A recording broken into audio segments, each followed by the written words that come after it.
Time for day 2. Let's get started on Rootless today. A little calmer, less wind today. Real pretty. Here I am blasting off the Hydro Pearl from Rootless this morning. Giving it a gel coat sealer that will protect it for at least 6 months. Or at least through the season, I would say. It's a great way to maintain it though. Maybe like quarterly if you live in Florida. Would probably be a really good idea. But very simple to use. I recommend boat owners buy their own if they wash their boat. And they've got just a mild pressure washer, or light pressure even. You can do a pretty good job blasting this stuff off after you just lightly mist it, and it really comes out nice. It protects the gel coat, and it's the nanotechnology, just like Hydro Blue. Awesome stuff.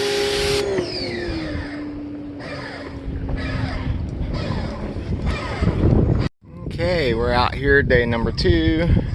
I've already done some Hydro Pearl on the far side, and this side still needs to be washed and sealed, but we're gonna start on the bow here in just a minute and work our way around.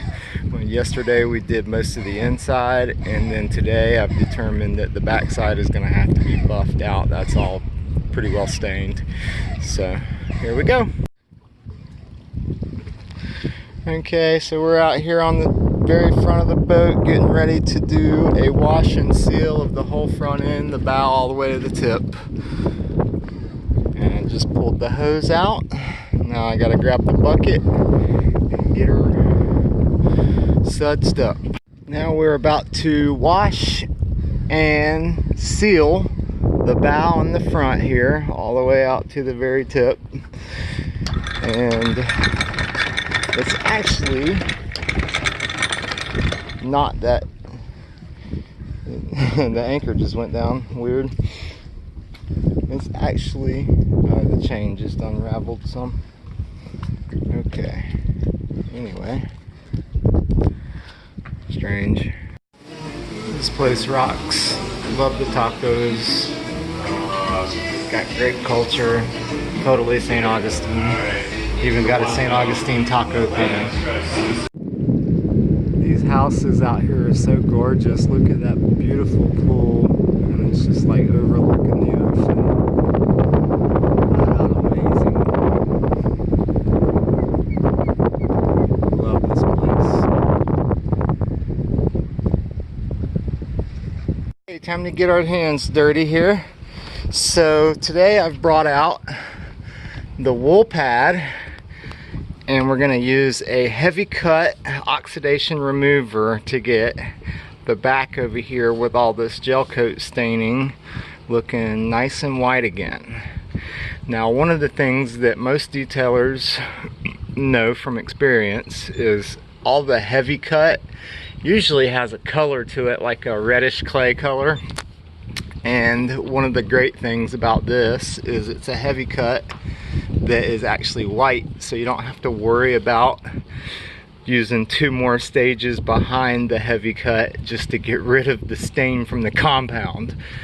White on white is always a good thing, and in my experience I've never had any trouble with white on other colors either. So anytime you get a good heavy cut compound that's also white is a really beneficial thing, especially on white gel coats. Well, I'm using my 7-inch forced rotary buffer today. Since most of you guys don't get a chance to see those used very often, I figured I'd point that out, and it's time to get to work. Okay, so I'm out here doing Rootless on the back.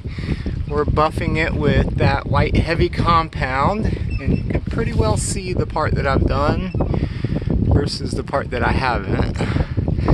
Up to the R and over to the corner has been done, all the way up to the top bumper and down to the line. So Now we got to go from just on the other side of the R all the way over past the door. Looking good. Alright, now I've wiped off all the windows and plastics inside out. Time to go up the tower and do a little bit of polishing. And then we're going to be done for the day. Looking good. So this has been 2 days of straight up detailing, wash, seal, and a little bit of buffing and waxing, along with window cleaning and metal polishing. Had a good time here. Got the really good view of the lighthouse and a gorgeous place to work at for the past few days. A lot of fun, and look forward to possibly doing it again here in the near future, maybe sooner than later. Till then, they catch me rolling, they hating, try to catch me riding dirty, riding dirty.